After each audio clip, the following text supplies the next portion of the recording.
and welcome. Thank you for joining me for part 2 of this conversation. As always, I'm Abbie. This is Stories Lived, Stories Told.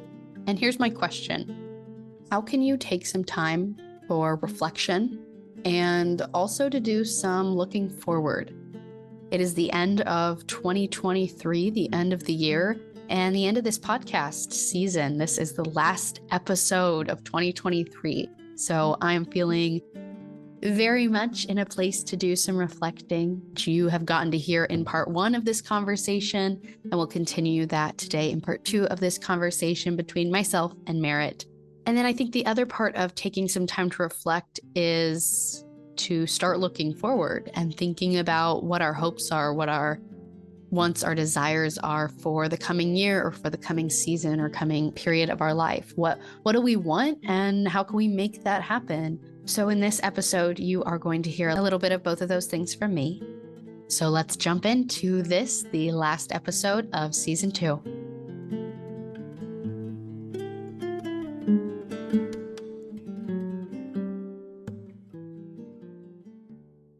Part of what makes me feel like I can embrace all of these growing pains and I can embrace these new ways of being, like, leaning into emergence and mystery and asking more questions and giving answers and exploring new conversations and new stories with people. Part of the reason I feel like I can do that in the podcast is because of the support that you all have given me, you and Kim and the board of the CMM Institute, because you're teaching me so much by giving me the space to be this way and to be creative and to be guided and really guided by these CMM-ish ideas. You know, I wouldn't be producing the same podcast if I wasn't getting that from all of you. And I think that brings up a really important aspect of this whole conversation as well, which is that everything happens in relationships. Yeah. Yes. Isn't it? You know, okay, you are the podcast host. Yeah. Right now, I'm the one interviewing you, or maybe not. Maybe we're just having a conversation. Sure. You know, but it happens between us. Everything would look different if we were just looking at our own navels and sort of fishing from what we have inside. And if you think, yes, if I think certainly about my own wish for perfection and my own harsh voices that I have in my head that keeps telling me off for this, that, and the other now and again. Luckily less, but still, even at my age, they still pop up, you know. You're still becoming, Marit. You're still becoming. I'm still becoming. Right. I'm still becoming you, thankfully. I've learned a lot about collaboration from that and that being in relationship that you're talking about. I can imagine if it came just from me or just from you or just from anyone, how full it would be of pain and of a sense of inadequacy maybe, or anger or fear or whatever. So being in safe relationships, being in conversations where we do what you model all the time in your conversations throughout the year. Open, curious, loving emergence, being present, you know, daring pain, daring vulnerability. Yeah. All those things happen in the relationship. And they are about making the moment, aren't they? Yes. We're making those moments. This right now we have the chance to we are in the moment of making a better social world. Yeah. Just because we are sharing what we're sharing. And just like Romy's. Yeah. And to build on that, it's taking me back to one of my last conversations of the first season with John Burnham that I feel like I just spaced because it's kind of saying the same thing, but I was reminded of it in the wording that you just used, that he talked about changing the moment in the moment. And that's, what Romy was saying about making the better social worlds in your current better social world. And that's what we have, isn't it? It is that moment. It is this moment. Not that moment. It's this, right here, right now. Yeah. And it happens in relationship. And whether it's like in a conversation, like we're having a spoken out conversation, or it's an internal conversation, because we have these internal conversations, which again also takes the time out to reflect, time out to listen to that internal dialogue. What does it sound like? You know, what is the quality of the internal dialogue that I'm having? Is it one that is conducive to being part of making better social worlds? Yeah. Or is it not? I'm thinking about, again, I maybe get more value out of the podcast than anybody, because so many of the things that we talk about do show up in my life, and I get to practice them and draw connections to the things that I was speaking about. And as far as moments where I feel like I've changed the moment in the moment and really been able to put CMM to practice in that way, is recently I was having a conversation with my partner, Trent, and it wasn't an argument, but just like, I didn't feel good. We were like missing each other and not understanding each other, and how I was feeling and how he was feeling, and just kind of felt bad. And we kind of had paused, and neither of us maybe felt like we had more to say. And it was just, it felt like it was just kind of going to end in with a bad feeling, bad taste in your mouth. But I think we were both like, okay, that conversation was what it was. We'll just kind of, stew for a minute and then move on and whatever. But I instead said, I feel like you're frustrated because of X, Y, and Z, the contents of the conversation and what I was feeling. Because I think he was feeling frustrated and I was feeling frustrated for different reasons. And so when I said, I feel like you're feeling frustrated from X, Y, Z, is that fair? Can you tell me if that's true or where I'm wrong? And that was my way of reaching out and saying, let me put my blah feelings aside and my own frustration aside for a minute, not to ignore my own frustration, but just temporarily put it aside. And this is my attempt to try to understand you. And the whole conversation turned around, and I'm so glad it did. And we both got a lot more out of it. And in the end, we were on the same page. We did see each other in this new way. And I was like proud that I was able to do that in the moment, because more often than not, it is in reflection that I'm like, oh, I could have done this thing, could have done something differently if I was, really living into my communication perspective. I could have acted differently. And this is one of the moments where I actually did it. And so that's kind of the slow, I celebrate that. It's kind of that's the part of becoming, is that every once in a while I do something like that. And I'm like, oh yes, this is my like evidence that all of the models and all of the concepts that CMM talks about, like, they're right. Like there's something there.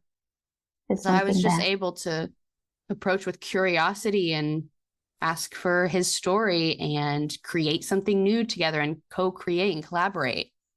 And all of these CMM-ish ideas felt like they were in play in that moment. And so I could have very easily not asked that question, and we could have ended and it would have been fine and we'd be fine, but it also didn't have to be that. And so in that moment, I was able to change the moment in the moment. And that was exciting. What a beautiful story. Yeah. It's really, and what it makes me think is the importance of practice, that this doesn't come by itself. Yes.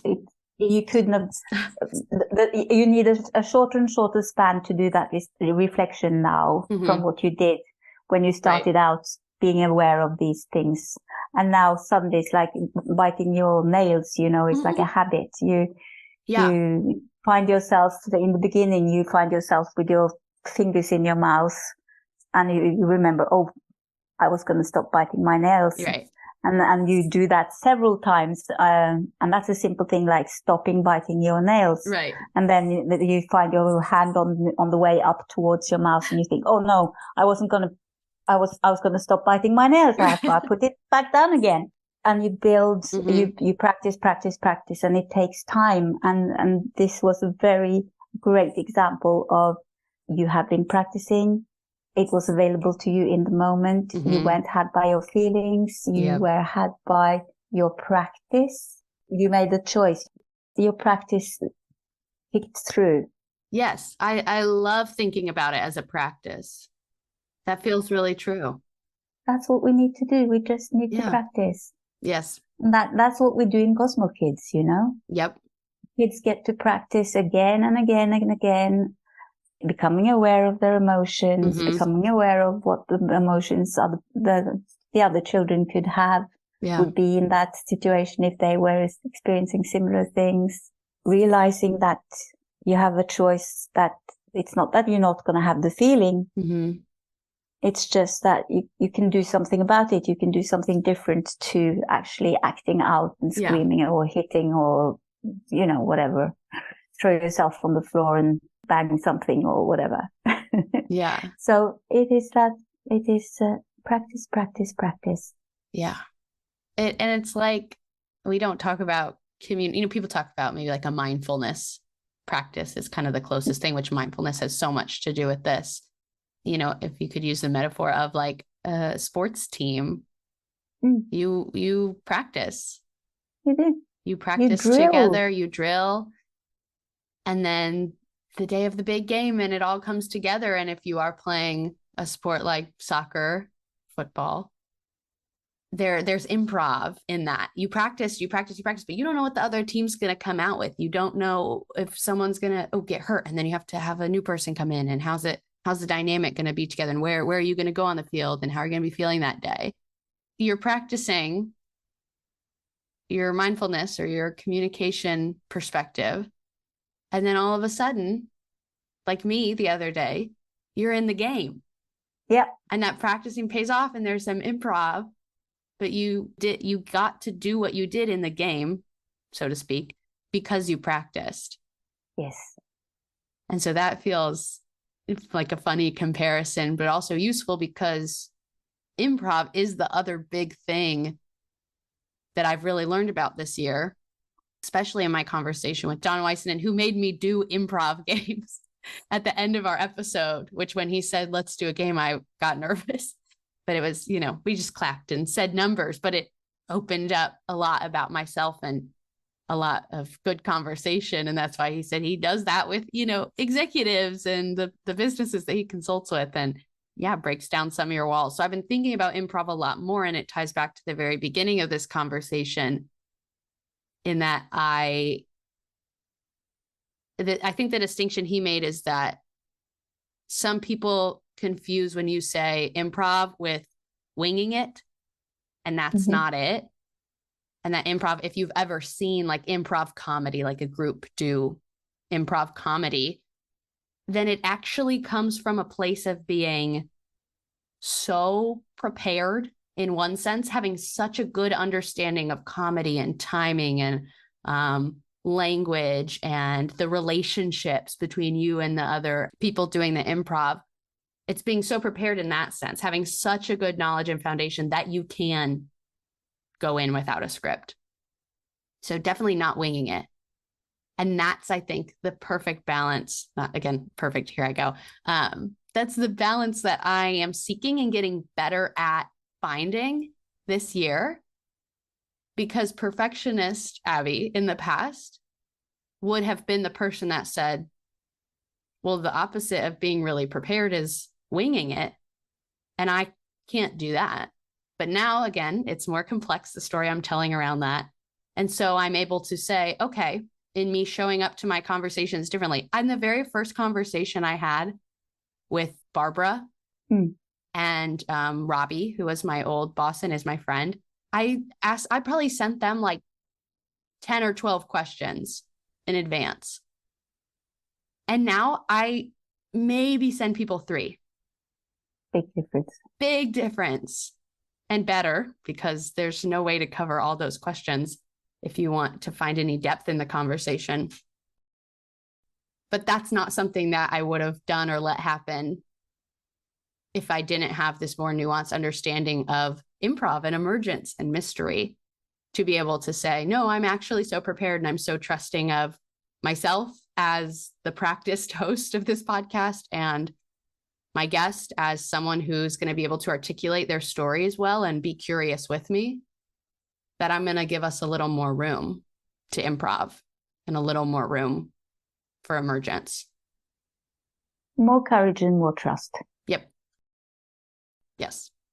And I guess the CMM language of what you just described would be using the tools. Mm-hmm. Having practiced the tools enough that you can actually put them aside and they just are available to you when you need them.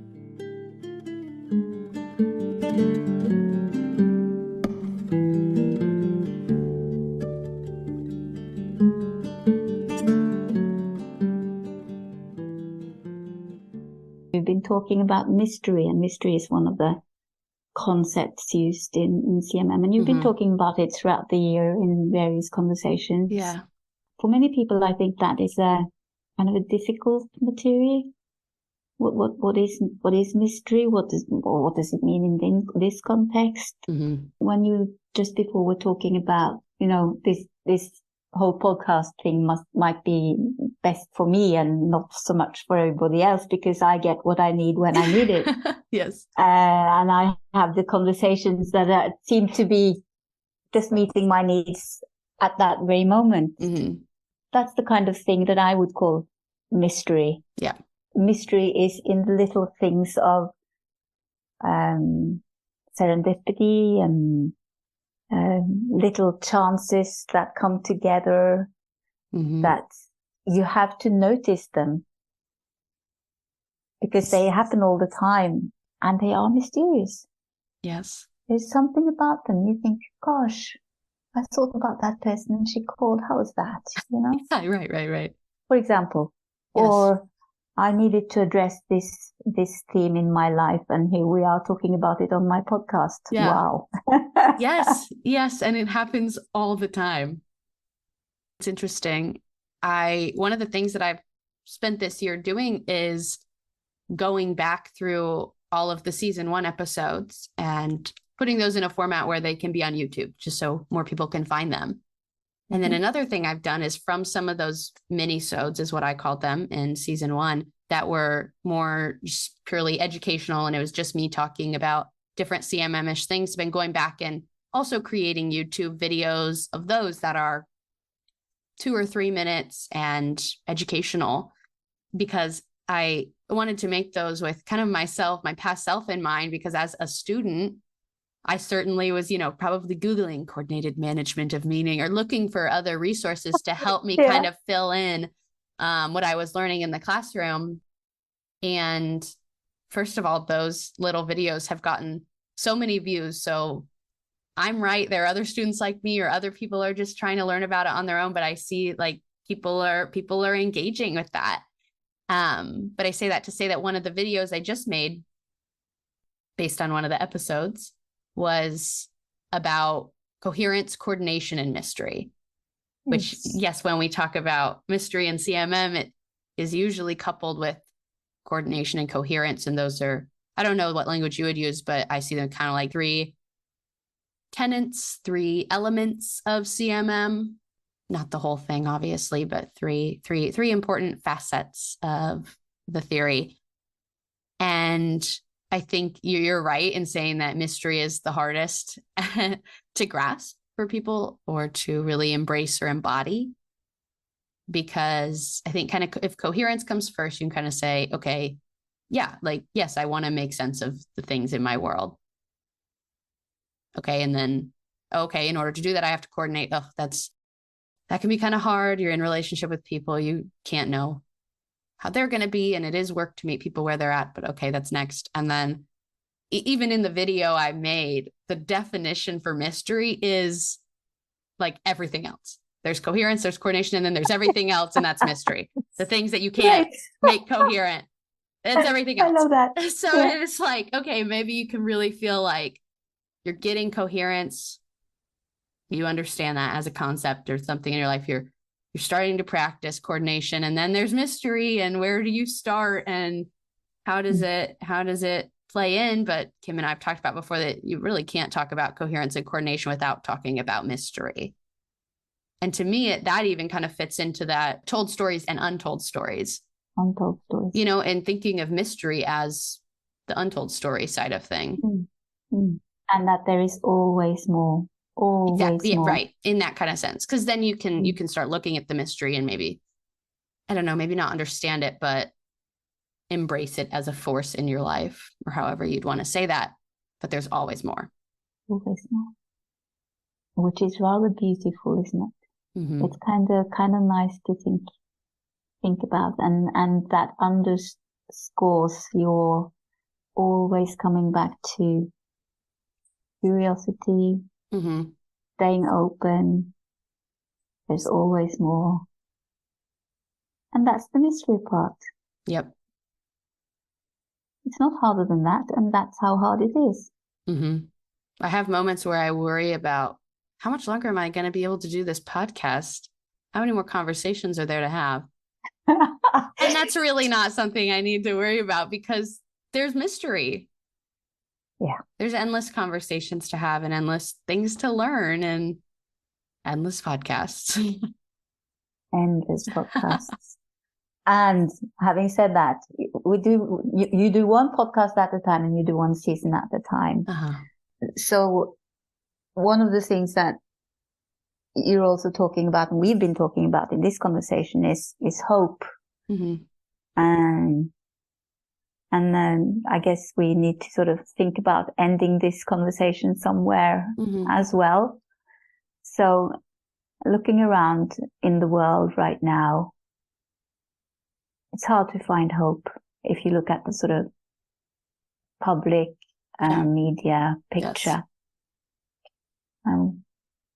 It's painful, actually, I find. Yeah. To stay open to that kind of to what is presented in the media. I sometimes wish we had a media that could tell other stories, and some media do. They actually emphasize telling the other stories as well, stories of good and stories of people supporting each other and standing up for each other and creating a good social world as they live in it. Yep. And with all that, what's giving you hope? Well, to start in a podcast specific way, because that's easier than talking about the rest of my life, which I will get to. It gives me hope that I have had just exponential growth in terms of listeners of the podcast from the first year through this year. And that makes me feel hopeful, and it makes me want to keep going because people are listening, and if they're coming back, it means they are getting something from it. And maybe that's even a little bit of a mystery to me. I don't know what it is that makes people keep coming back. And that answer is probably different for every single person. But that's okay to leave that as mystery. And so I'm just going to keep trying to do what I've been doing and seeking out what I would consider meaningful conversations and keep practicing, keep learning. And that makes me feel hopeful for what the podcast can continue to be and what meaning I hope that I can help bring to people's lives through the conversations that I get to share. And in my own life, I feel hopeful because of my growing pains, I guess. Like I said, I'm not just in pain, period. I'm framing them, I'm seeing them as pains that are occurring because I am growing. And so if I can take the pain I'm in as evidence of growth, then like I said, I know that I'm growing, and that in and of itself is hopeful. And again, the very first idea from CMM that ever really stuck with me, that still again blows my mind, is that we're active participants, and we actually get to have a say in the social worlds we create and the way we show up to each other. And so that gives me hope that even if right now we're not doing our best by each other, that we still could. Yeah. That's my hope. Those are the things that give me hope. Beautiful. I add that as a layer on your painting. Yeah. Just sort of a veneer on your painting. Mm-hmm. That regardless of how many layers underneath, that's always going to be part of it.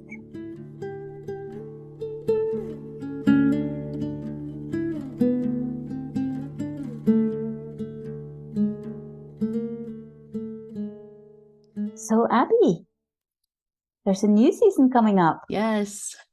Tell us about it. Well, where you are at now. Yeah, right. What you've got to, yeah. Still lots of mystery. Mm-hmm. But it is something I've started thinking about and having conversations about. And again, there's been a mix of excitement and nervousness. Nervousness in the sense of, I thought, where are all these people going to come from? Who are all these conversations going to be with? And then already, again, one of the many ways that I lean on the CMM Institute's board is that I've already gotten many great recommendations from them. And that has been my favorite way to find guests of the podcast, kind of a friends of friends. And yeah, just finding people that I know have actually touched people's lives because I've spoken to those people, and that's why they got recommended. And so that, is something that will work itself out. So I have nervousness around that, but not too much because I trust that it will work itself out. What I'm excited for next year is I'm conceptualizing the episodes or the podcast as a whole in a different way. In that last year, I don't know if I ever said this on the podcast or it was just in conversation with all of you. My goal was to I said, talk about CMM without talking about CMM. Or as John Burnham would say, think theory, talk ordinary.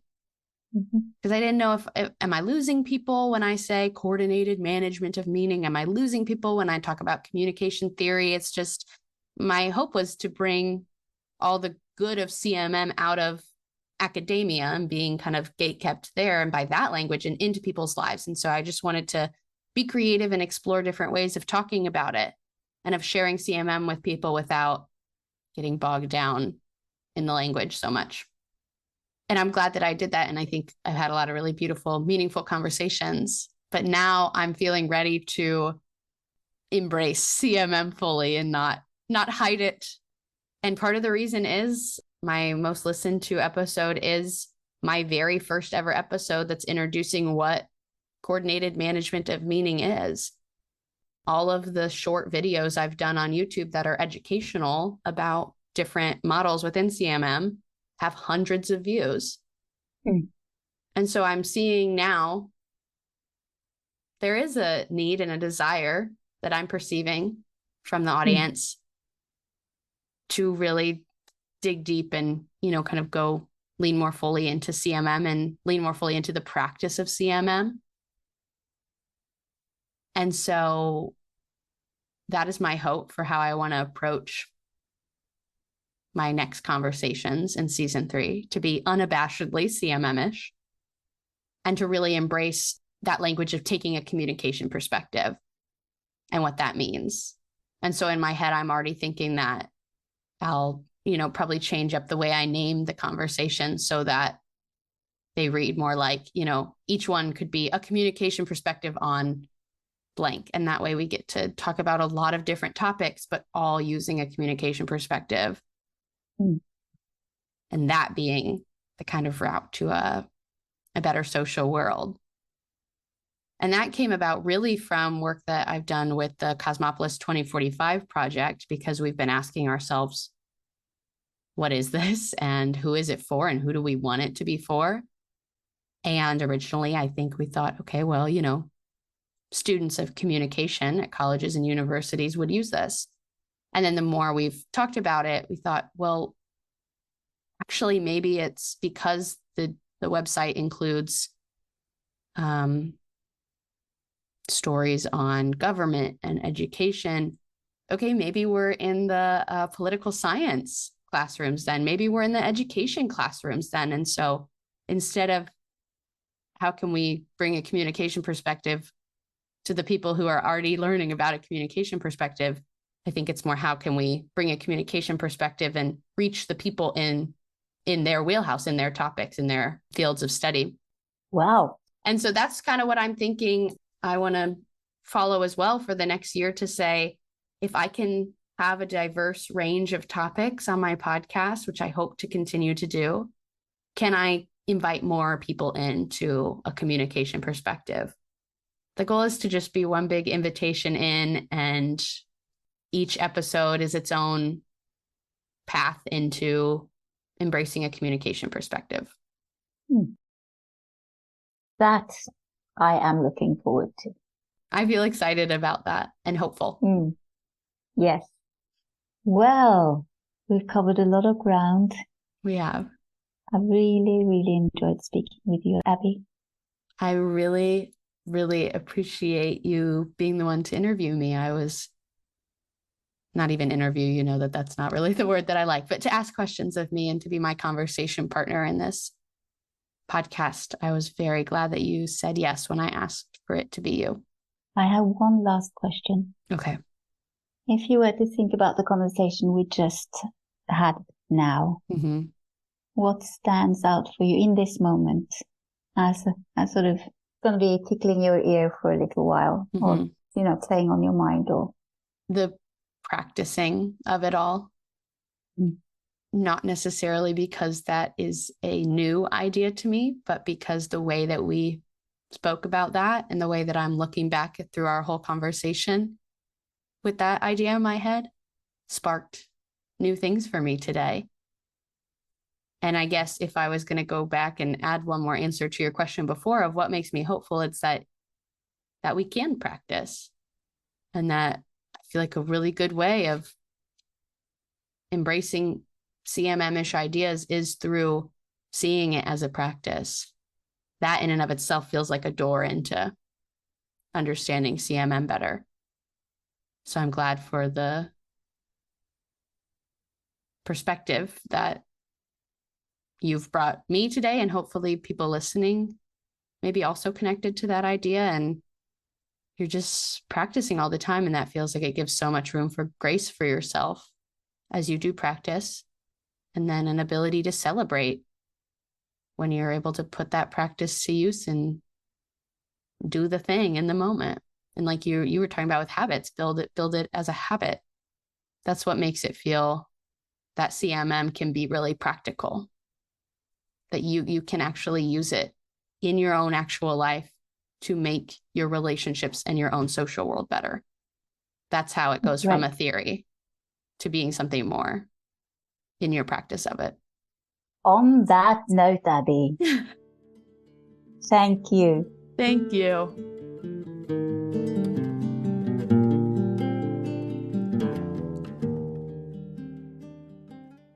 Okay, that is all for part 2 of this conversation. That is all for season 2. It was really valuable for me to take this time with Marit and answer the questions that she prompted me with, such insightful and wonderful questions. I enjoyed taking this time to be reflective and to share with you some of my hopes for the upcoming year as well. I hope you can just find this space in your life, whether it is by yourself, maybe you're journaling, maybe you're writing in the notes section of your phone, or maybe you are having a conversation like this one with people that you're close to in your life. But whatever it looks like, I hope that you can find the space and the time to do some of that reflecting, because I think it is so incredibly helpful. And if we really are trying to live into a communication perspective, then reflection's a huge part of it, because those are the moments where we start to see our patterns and we get to use our imagination to consider what kind of different choices we could be making and how we might make new choices in the future. This is how we reflect on what it is we're making, and then also decide what we want to be making. If it's something different, if it's the same, what do we need to do to make what it is we want to be making of our lives, of our relationships, our communication, and our social worlds? As always, I'm supported by the CMM Institute for Personal and Social Evolution. This podcast is one of many amazing initiatives that are designed to help move us toward that better social world and to really make a communication practice accessible and practical.